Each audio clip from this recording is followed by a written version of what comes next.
વડોદરા મહાનગરપાલિકાની વડી કચેરી ખાતે ગઈકાલે સામાન્ય સભા મળી હતી, જેમાં કાઉન્સિલર મનીષ પગાર દ્વારા આવાસ યોજનાના મકાનોની અંદર અસામાજિક તત્વોના ત્રાસને લઈને રજૂઆતો કરી હતી। ભાજપના કાઉન્સિલર મનીષ પગારે કહ્યું હતું કે કલાલી ખાતે બીએસયુપી અંતર્ગતના જય સંતોષી નગર, સર્વોદય નગર, શિવાજીપુરી છે, જેમાં જય સંતોષી નગર અને અન્ય આવાસોમાં ઘણા મકાનો ખાલી પડ્યા છે।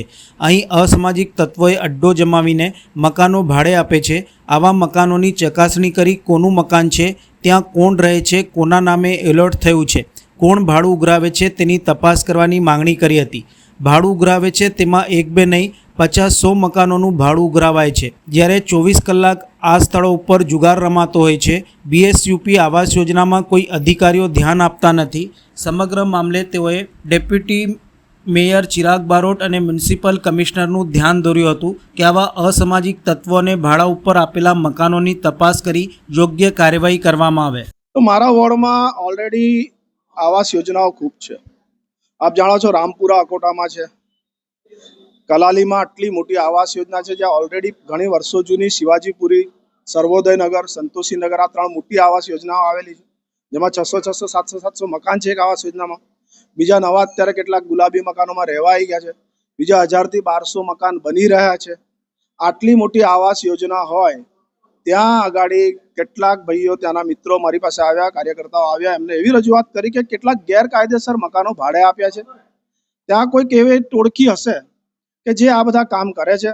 એટલે મેં આજે માનનીય કમિશનરશ્રીને પત્ર પણ લખ્યો 2 દિવસ અગાઉ, અને આજે સભા હતી તો ફરજ રૂપે કે ભાઈ સભામાં કાઉન્સિલરની ફરજ છે કે એના વિસ્તારના વિષયો મૂકવા જોઈએ, તે આજે મેં મૂક્યા છે।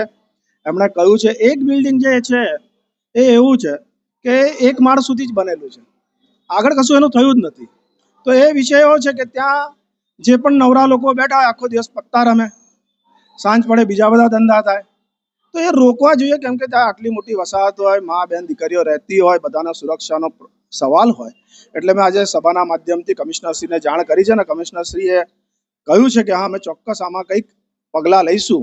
સૌથી પહેલાં તો બીએસયુપીના અધિકારીઓએ જઈને ત્યાં એક મકાન ચેક કરવું જોઈએ, આવું કોણ સક્રિય છે એમને શોધી અને એમણે પોલીસમાં જાણ કરવી જોઈએ કે જો આવી રીતે કોર્પોરેશનની પ્રોપર્ટી હોય, કેટલાક એલોટ થયેલા હોય, કેટલાક કેન્સલ થયેલા હોય, કેટલા વર્ષોથી ન આવેલા હોય, જેમાં કોઈ ટેકનિકલ એવું કારણ હોય કે મકાનો ન પણ ફાળવાયા હોય, તો એ તપાસ કરવા જોઈએ અને આવા તત્વોને કડકમાં કડક સજા થવી જોઈએ। કેમ કે આ તો મકાનો ગરીબોના મકાન છે। આપ જાણો છો કે બીએસયુપી આવાસ યોજના એટલે જે સ્લમ વિસ્તાર કે ઝૂંપડપટ્ટી વિસ્તાર તૂટે એમને આપવામાં આવતા મકાનો છે, એટલે એવા લોકોની તકલીફો સૌથી પહેલા દૂર કરવી જોઈએ। પૂરતી તો 1000% બંધ કરવી જોઈએ, અને કરવી બી જોઈએ તો એનો કોઈક વૈકલ્પિક રસ્તો એવો કાઢવો જોઈએ કે પાર્શિયલી કરો તમે તો વાંધો નહીં, પણ આ તો તમે ઠેક અકોટા દાંડિયા બજાર બ્રિજ ઉતરો ત્યાંથી લઈને તમે ઠેક મુચમોડા સુધી જાઓ, ત્યાં સુધી એટલા બધા પેલા MS સ્ટીલના મોટા બેરિયરો માર્યા છે કે એને ક્રોસ કરીને જવું બી એક હવે ટાસ્ક થઈ ગઈ છે। આ પ્રશ્ન ઉદ્ભવે ને પોલીસને ફરિયાદ કરે તો પોલીસ કશું કરે, પોલીસ તો કઈ મારો પહેલી ફરજ આવે કોર્પોરેશનમાં બીએસયુપીના આવાસ યોજનાઓ છે, એટલે મેં બીએસયુપીના આવાસ યોજનાની કમિશનરશ્રીને જાણ કરી છે, અને જરૂર પડશે તો તમને મારો સ્વભાવ ખબર જ છે, એમાં કંઈ કહેવાનું નથી। જરૂર પડશે તો ત્યાં ફરિયાદ કરવાની છે તો ત્યાં કરીશું, તમે કહેશો તો પોલીસ કમિશનરને કરીશું, એમાં શું છે। લોકો જો આપણા વિસ્તારના લોકો માટે જે કરવાનું એ કરીશું ભાઈ, એમાં કોઈ સવાલ નહીં, કરવાનું એટલે કરવાનું। હા તો તમે જોઈ જ રહ્યા છો, ફરી જોશો।